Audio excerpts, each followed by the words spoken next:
It is going to be a lonely journey for me for a while. I'm going to need your help. And the void to be filled by John's passing is more than I can do.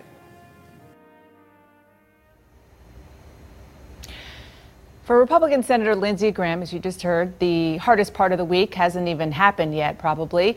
The emotional test part you just saw is behind him, maybe.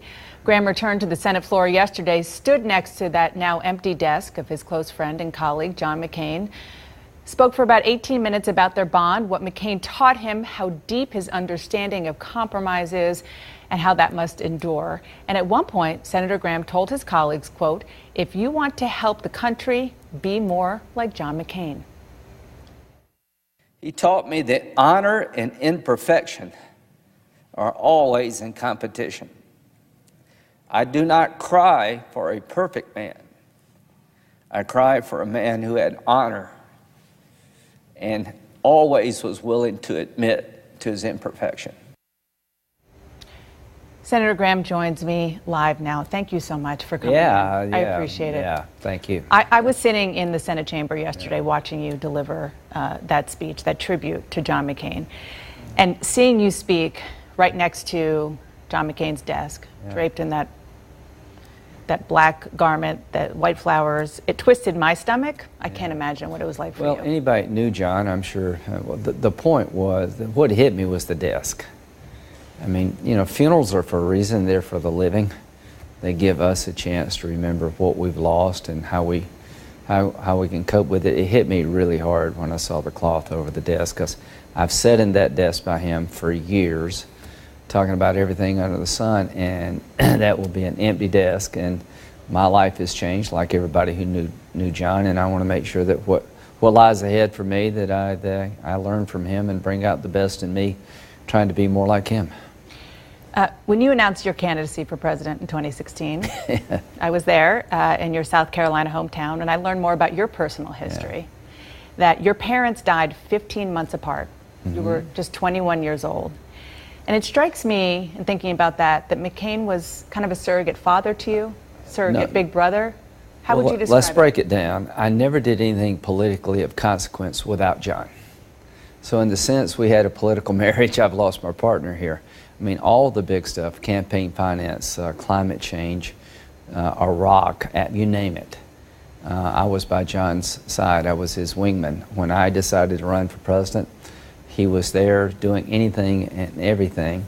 So it was not a political friendship. It was a real friendship. I admired him. I respected him, and I came to love him. And what I'll have to do now is realize that the person I'd pick the phone up and call and ask a question about what to do or where should we go won't be there.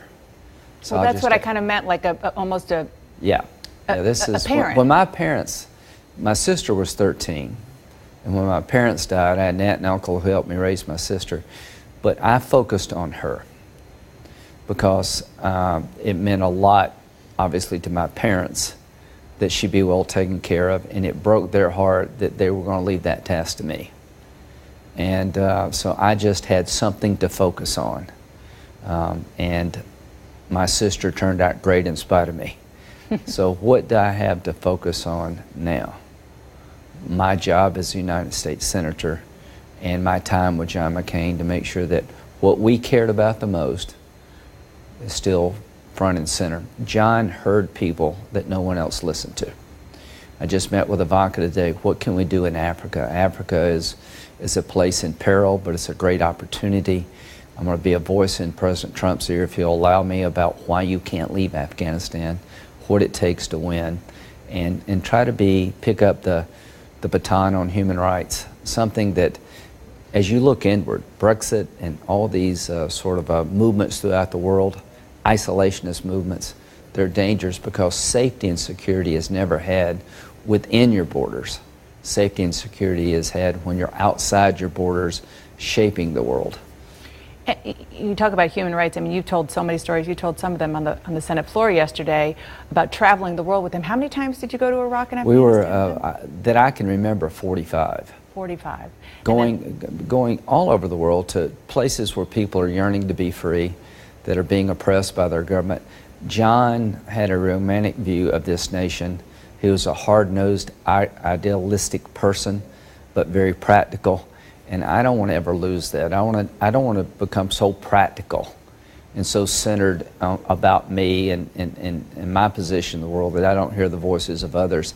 And the best thing we can do as a country for John McCain's memory is to engage the world, not retreat from it.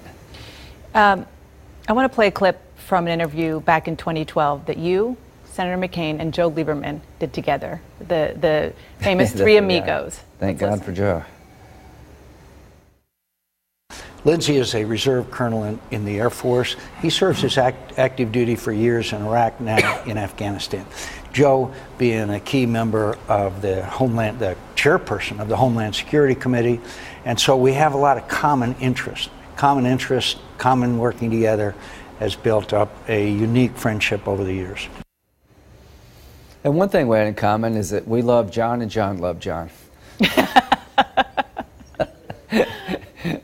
You know, I said, you know, love and John McCain usually don't go in the same sentence, but it should, because if he loved you, and Joe Lieberman, you know, I've taught him a bunch, you know, Kelly out, you know, the band is still out there and we got to get it reformed. But if you were loved by John McCain, you felt it. Man, this guy could let you know you were appreciated better than anybody I've ever met. Well, but I want to ask you about that. So you're the only amigo left in the Senate. That's right. So who are the next 2 or 3 or 4? I mean, you talked about it in the context of a wingman yesterday, that you were John McCain's wingman. Who are your wingmen or women going to be now? Well, so Marco was on the floor. Marco has John McCain's worldview. Dan Sullivan's going to be the new head of IRI. Joni Ernst was the first female combat veteran in the history of the Senate. Tom Cotton served in Iraq. And are those, you feel confident that they're going to be willing to put country first over politics? Cory Gardner has just really jumped all in North Korea, and you know, I'm doing a Russian sanctions bill, and Cory has really taken interest in foreign policy, particularly Asia. There are a lot of people in the House who served in Iraq and Afghanistan. There's a thing called the Maverick Pact that John helped start, where you invest in people under 40, veterans component to it. So I'm going to try to stay involved with these folks, help where I can. But no one person will replace John, but all of us together, if we fight for that John McCain view of how to keep America safe, and the strongest thing about America is our values, we'll be fine. I want to play another clip for our viewers of something that you said on the Senate floor yesterday. John taught us how to lose. When you go throughout the world, people remember his concession speech as much as anything else. There are so many countries where you can't afford to lose because they kill you. And John said that night, President Obama is now my president. So he healed the nation at a time he was hurt. I learned that serving a cause greater than yourself hurts. Anybody in the military can tell you the risk you take. He couldn't put his jacket on. He couldn't comb his hair because he got hurt serving a cause greater than himself. Senator, people who know I cover you as a journalist, who know I know you, ask me more than anything else the following question. How can Lindsey Graham be the man and politician that John McCain was, and strive to be even more so, and play golf with Donald Trump, be there for Donald Trump, and frankly, sometimes carry the water of Donald Trump? What's your answer to that question? It's pretty simple. If you knew anything about me, I want to be relevant. I want to make sure that this president, Donald Trump, who I didn't vote for, ran against, is successful. We went to President-elect Obama's side in Chicago, John and I. What can we do to help you, Mr. President? I regret the relationship between the two. John is my dearest friend in the world, and I'm going to try to help President Trump. And I will, because I think country first means that. And if he'll listen, I'll talk to him. I've enjoyed my time with him. When he says something bad about John, it pisses me off. He called yesterday after my speech, and he couldn't have been nicer. He said, That was very sad. I just want to let you know that you did right by your friend. I said, thank you, Mr. President. The president called you. Yes, he did, just right out of the blue. And, you know, to those who want me to say the only way you can honor John McCain is to fight Donald Trump and try to kick him out of office, I don't agree. I'm going to do what I think is best for the country, using what John taught me about the country. This president's got to figure out Syria. I know what John thought about Syria. Be nice if you could convince President Trump that John was right about Syria. Can I just ask you, Senator McCain, you had a discussion with him, sought his advice on how to deal with President Trump. Remember, we're cable, so you can tell me the answer, or tell me what he really said unvarnished. Well, basically he says, help him where you can, but all the drama and the BS, watch it. A lot of people have been burned by being in Trump's orbit. Bottom line is that I just want to be a bridge to the extent I can be from the McCain world, the Bush world, all the other worlds to the Trump world, so we can get good policy and keep this country safe. President Trump has rebuilt the military in a fashion that John and I believed he should. He has done some things against ISIS that were long overdue. He's withdrawn from the Iran nuclear agreement. So I want to give him credit where credit's due, and I literally do want to help him. And if that makes somebody mad, I'll just live with that. I know what I need to be doing, and I'm going to do it. And how I do it, a lot of it comes from John. Today is his birthday. This is the first time in a long time he is without pain. Happy birthday, John. You have earned everything you're experiencing right now, and I will be there sooner probably rather than later, given my family's history. But between now and the time my time's up, I'm going to use every day, every hour, and every minute to try to make this country stronger and safer, make this world better. And the best way I can do that is take the values of John McCain and mix it with the personality of Lindsey Graham and do something about it rather than be an observer to history. I'd like to help shape it. I want to show you something that is on the internet. I think we have it. We can put it on the screen. Google Maps, and I know you're not big into technology. Google is a search engine. I'm as good it's as a search John engine, was. sure. And it also shows you maps, and that is one.